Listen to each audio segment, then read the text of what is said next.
Hey guys, welcome back to the channel. Today we've got to cover the new content in NHL 21.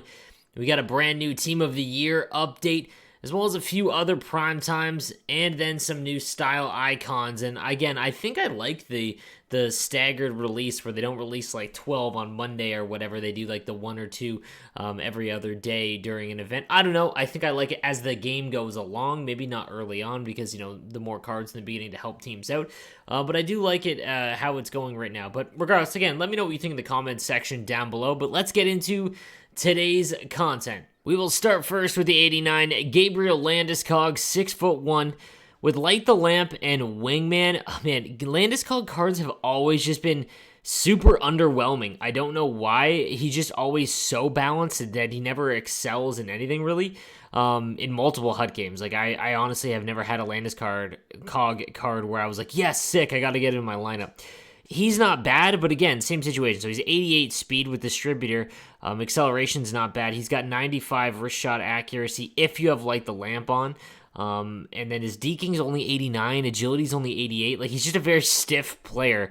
If you watched my Mario Lemieux review, I talked about how crisp he felt doing like L2 spins and things like that. Landeskog isn't going to feel like that, so this would be a pass in my opinion. Then we've got the 89 TYSON BARRIE, who's actually been a pretty usable defenseman throughout the entire game. Who's got shutdown and wingman.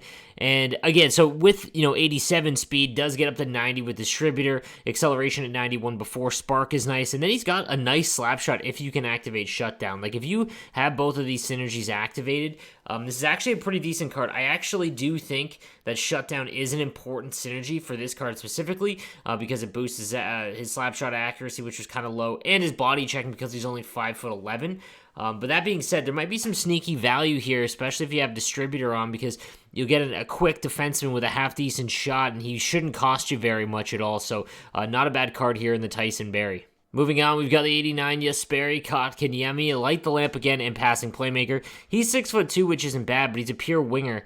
And his acceleration and speed is just very low. His shot's under 90. Like, his hand stats are nice, and his stick checking defense awareness for sure that's at 90. And he's got good size. It's just, again, I think that there's far better left-handed wingers that you could go after in his price range. So, yeah, unless you're a Montreal Canadian fan, I would sell this card if I did pack him. And then we got the big one, the 96 Leon Draisaitl, as he absolutely obliterated the Ottawa Senators. With one to barrage, that's not going to do anything for him, but barrage is a good synergy. And then Gladiator, again, for this card, not really going to do anything at all.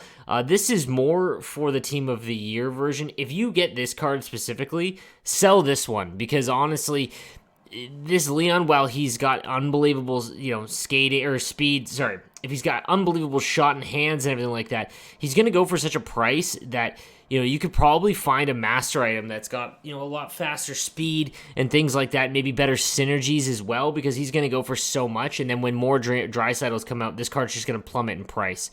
So that's why I would recommend, if you did pack him, I would sell him as soon as you could. Probably wait till tomorrow so he's out of packs, but the real impact here is what happens to the Team of the Year, because now the Team of the Year card is just absolutely, it's getting just insane, because with distributor he's got 92 speed, with spark activated he's got 95 acceleration, 99 basically everything else. I love this card personally. He's got unbelievable synergies, and if you were lucky enough to grab his Team of the Year card, man, you've got a phenomenal one for the rest of the season. On to the style icon release today. We got the 90 MIKA ZIBANEJAD 6220. He's honestly one of the better HUT cards every year. Again, 2 to distributor, which is great. Gets his speed up to 91. And then Magician. Honestly, again, Magician is one of those synergies. I say this every time I talk about it. One of those synergies that can impact a bunch of players depending on if they're, unless they're maxed already. But to really help his ability to make cuts and spins and things like that. A shot is in the low 90s, so again, I think you could do, a lot worse. This is a pretty good card, and we'll take a look at what he's going for here, just see what his price is at. Low 200s isn't bad at all, in my opinion. I mean, he should fall a little bit more, and for sure, again, 2 to distributor is always going to be valuable. If you get Magician on this card, it really helps him out as well. So, a nice card in the MIKA ZIBANEJAD. And then lastly, we got the 90 Jamie Benn, 6'2", with spark and passing playmaker. So, again, this is a lot like the Gabriel Landeskog card. I haven't had a Jamie Benn card that's been great in HUT in like 3 or 4 years.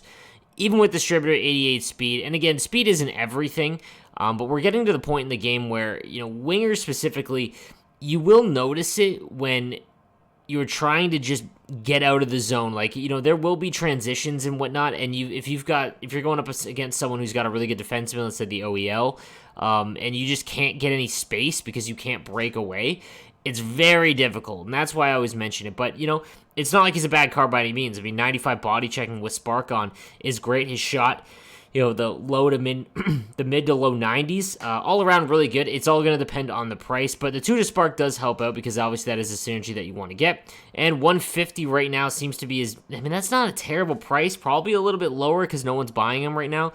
Maybe get him for like 230. That's not a bad buy at all. And then lastly, guys, I just want to give a quick update on packs. I get a lot of questions of like, hey, what pack should I open? Honestly, a good rule of thumb, if you're going to spend money, never buy these packs. Okay, the McDavid or the base. Never buy those. If you are going to buy packs, here's what you do. You put your coins in, or your money in, and all you do is you buy any of the Ovechkin ones until you run out.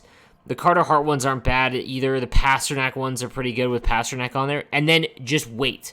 Don't go keep ripping because, you know, you can only open a few of these at a time. Rip those until you can't, and then wait. And then the next day, do it again.